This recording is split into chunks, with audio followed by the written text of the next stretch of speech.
Hello, welcome. This is the commentary for Lego Minecraft Creepers, Volume 1, Parts 1 to 4, the movie, complete.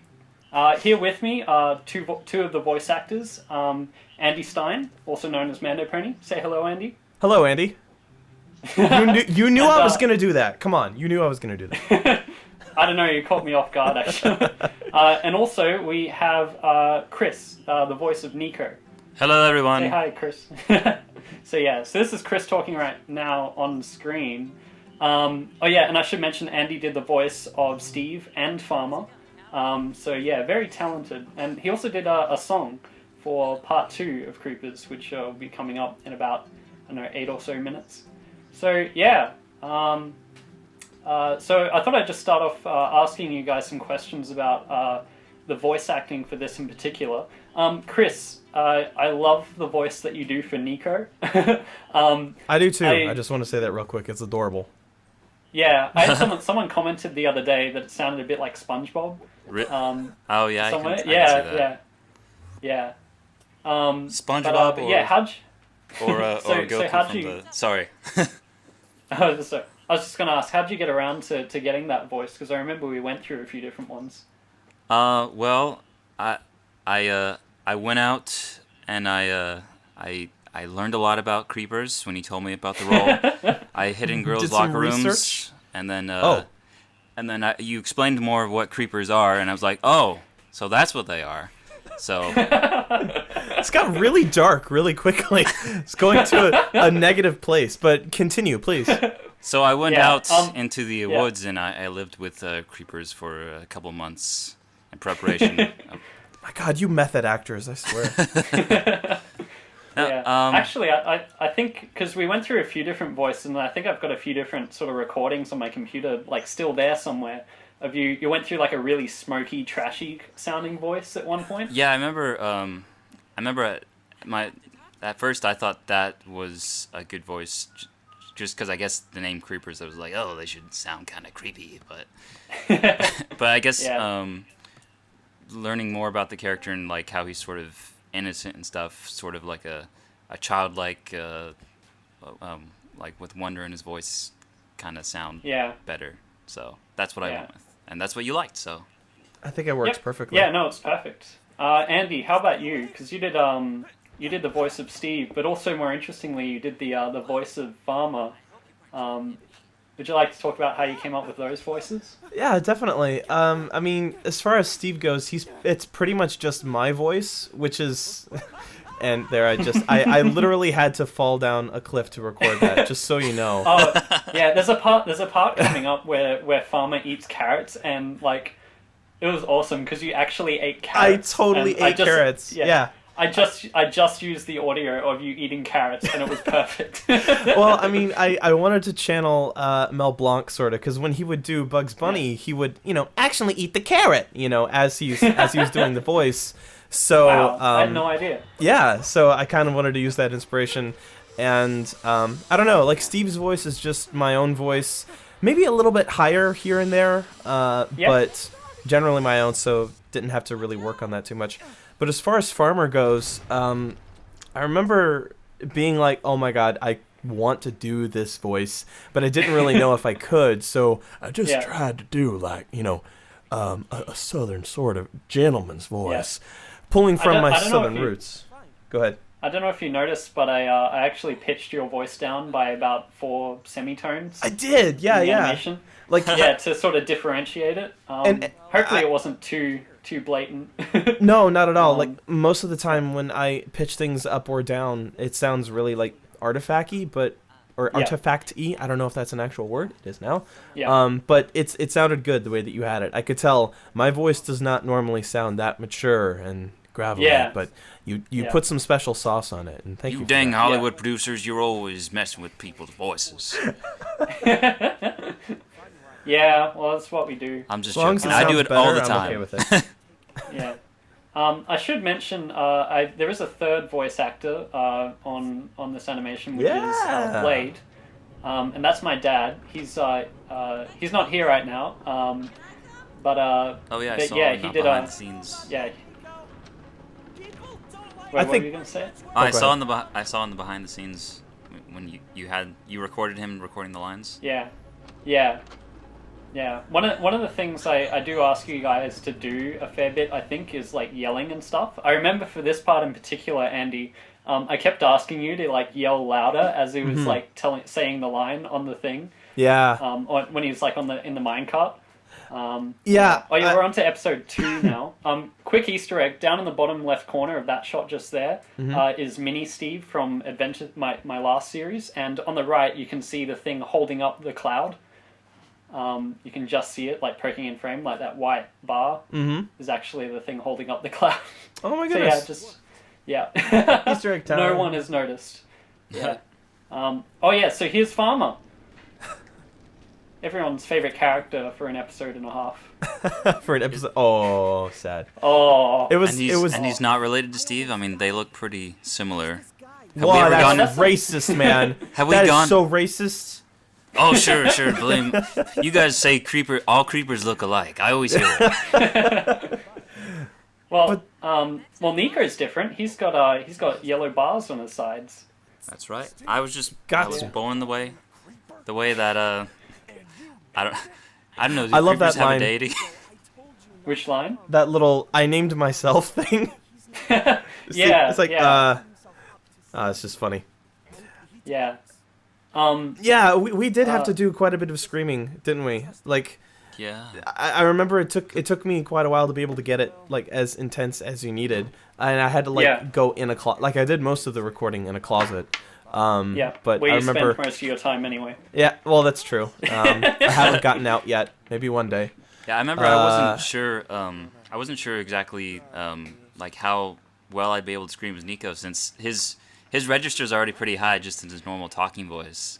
Yeah, so yeah. To go up even higher to scream, it was an interesting challenge. Yeah, but I think luckily here, Steve gets most of the screaming. Although there was so spoilers, when Blade dies, or in that sort of his final confrontation with Nico, when they run up, my dad he did this crazy scream for it, which you can hear in the episode. Which was like his voice didn't work properly after that. Like, whoa, he actually ruined his voice for that one. That's rough. Yeah, it was lucky because we did it right at the end because he sort of expected that. Oh man, in this set I had to in that shot particularly, that roof I had to lift it up and put it back on for every single shot because I'm an idiot. Oh my god.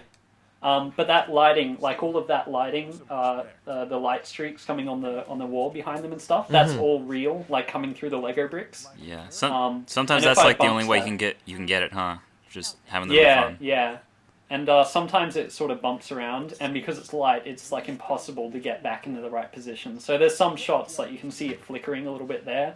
That like when it flickers, that's like half an hour of my time trying to get it back into place because I bumped it. God, that's crazy. You know, I mean, so, yeah. I assume it's probably different from shot to shot, but on average, approximately, how long would you say it takes to film like 5 seconds worth of footage? Yeah, well, you're right. It is completely different for every shot. I usually work on seconds per day, so I usually like for a show like. For an episode like this, I probably do 10 to 20 seconds a day of animation. Okay. But when it comes to dialogue, I can get through dialogue really quickly because there's like just animating these characters sort of talking to each other is really simple because there's no complex movement. There's no like, lifting them up in the air and stuff. Oh yeah, I always cringe a little bit at this joke because I think it's just not because you guys didn't deliver. I love it. Just because I don't know. I feel like it never really got anyone to laugh. I don't know. I was about to say the exact opposite. The whole like I can't like he can't get the door because he doesn't have hands. Oh, that always made me laugh. I love it, but I don't know. I like cringy stuff, so maybe it was a bad joke. I don't know. Oh yeah, so this is your song here, "Make It Right." Funny story. I asked you to do this and gave you a few pointers on it. And Andy, because he is a music god, came back within an hour with a demo of like this. It was like you nailed the song within an hour of me like asking you and like giving you like probably about 3 sentences worth of pointers. And it's up for an Emmy, right? Yep. That's what I'm hearing. Rumors. Yep. Yeah, we might be going to the BAFTAs as well, hopefully. There's some Oscar buzz as well.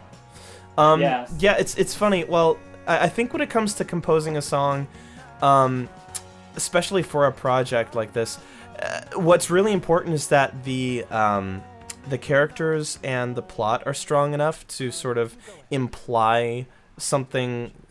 I don't know. I don't really know what I'm trying to say. Like the story is so strong that it immediately gave me ideas on what to write, is what I'm trying to say. So it's like I wrote it quickly, but the inspiration was so strong because the source material was so strong and clear that I think that's what made it such a fast thing. And I'm amazing, so yeah. Seriously, thank you very much, though. Thank you. That's a very important part of it too. You have to be.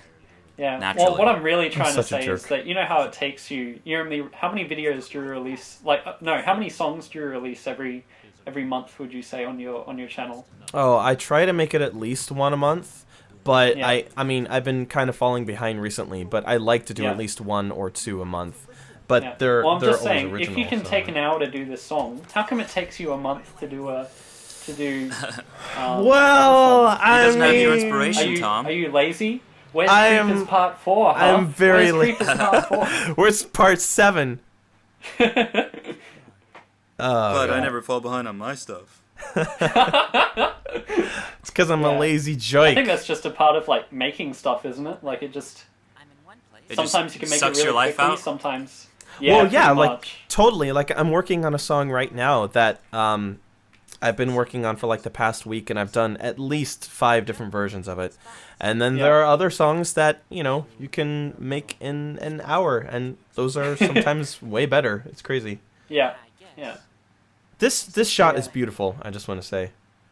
Yeah, I was. That's probably one of my favorite shots in that I did for this. My very favorite shot was the sunrise at the start, which took me like a whole 2 days to do. I think. Yeah. How do you do that?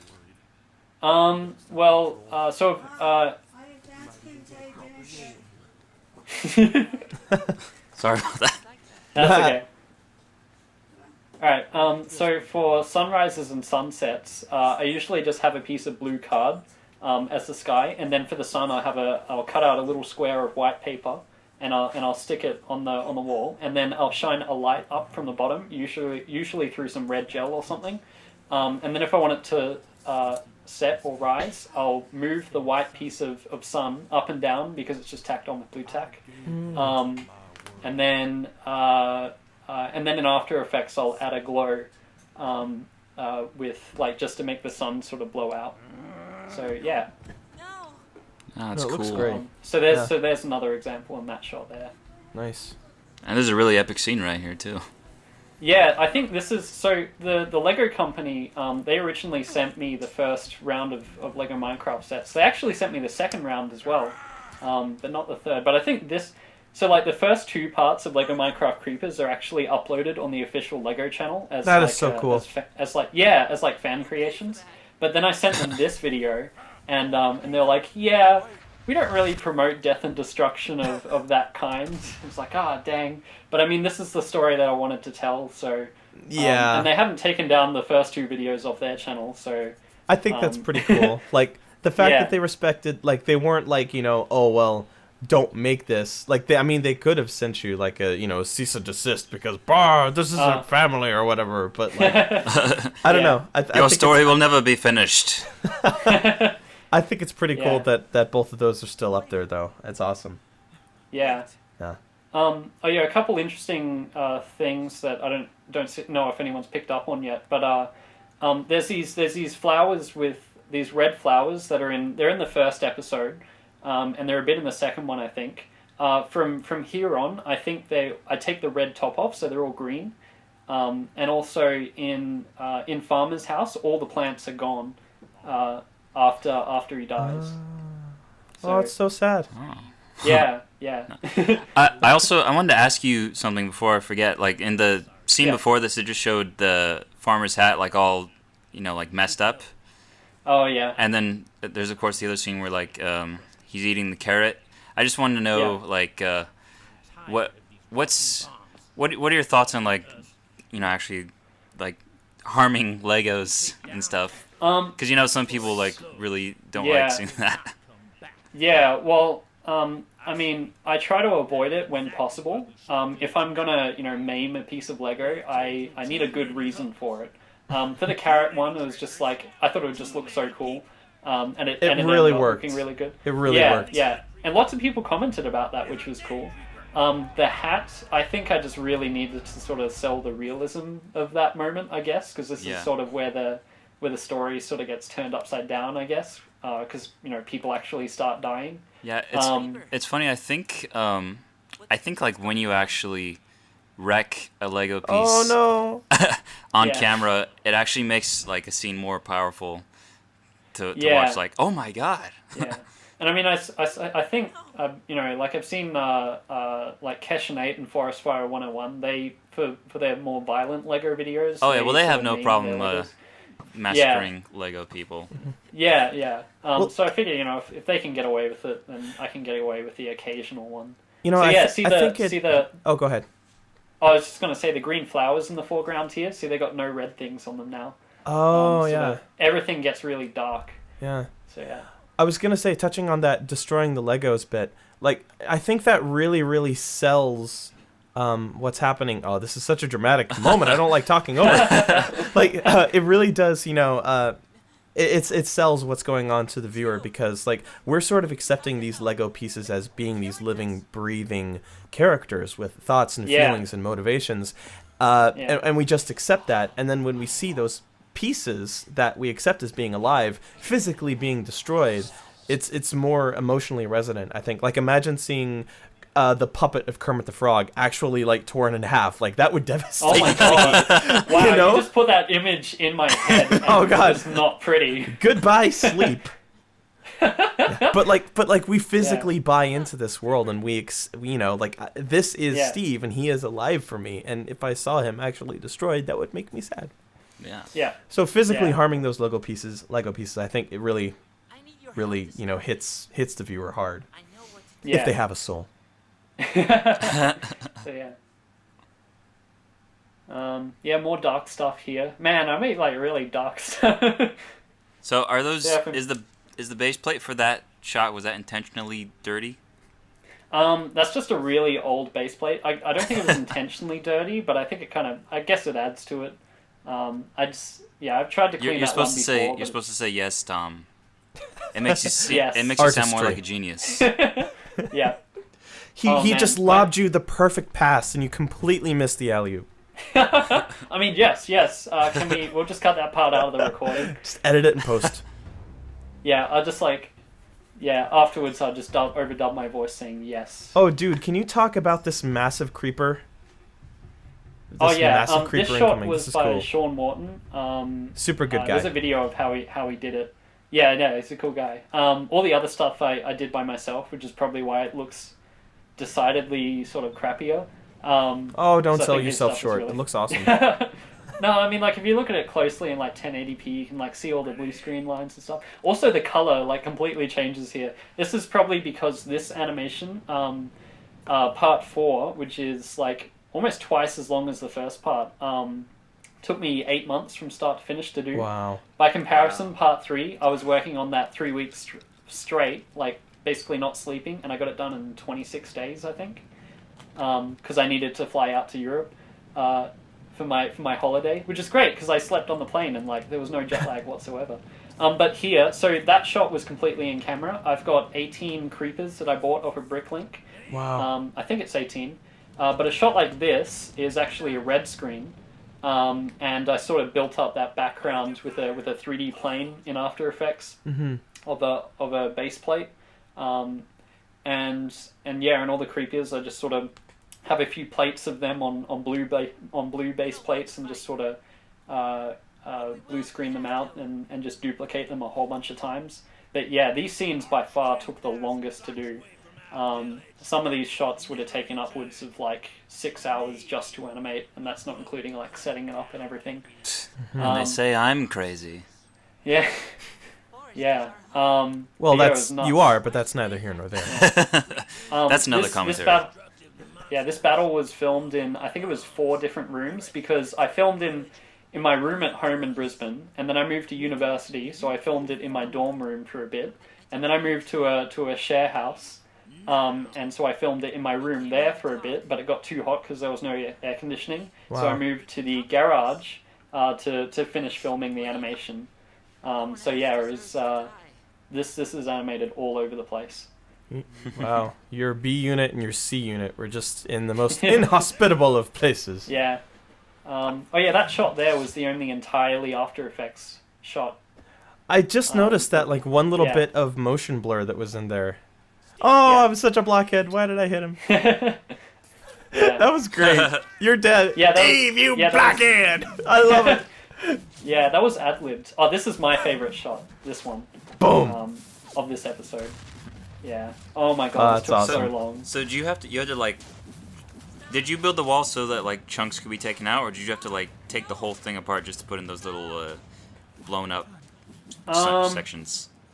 I can't remember. I think I just I had to take parts out and sort of build it back up again to make those bits. I wasn't very smart about it. I think that's what Peter Jackson and Weta probably did too. Yeah.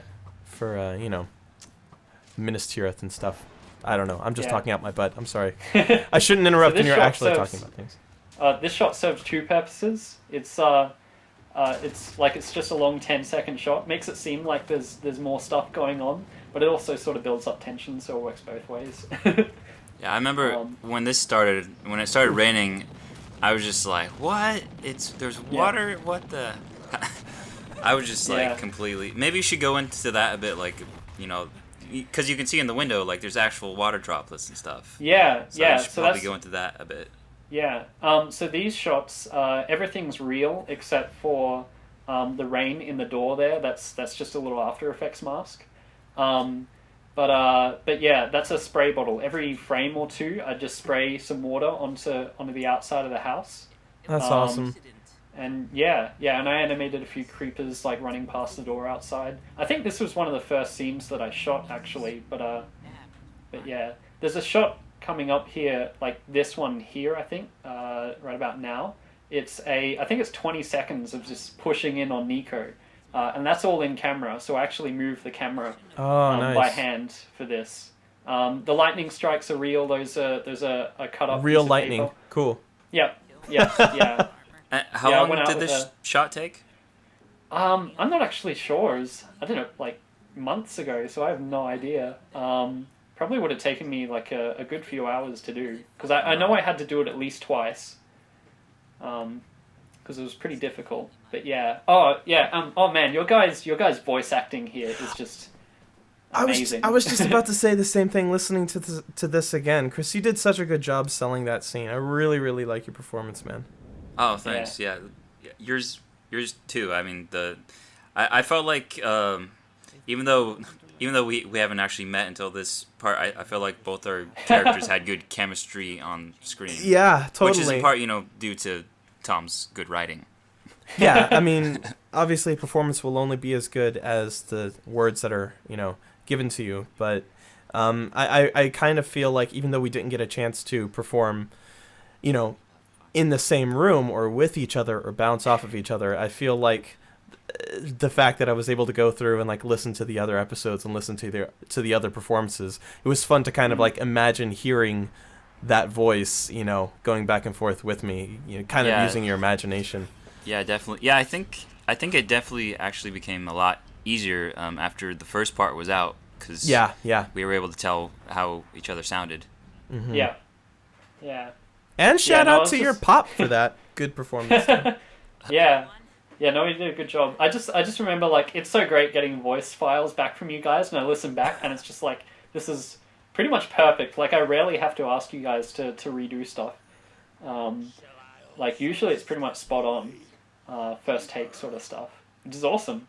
I have a completely unrelated question. Who was that one dude with, like, the pumpkin head? He's, I suppose I should probably make up an answer to this, hey.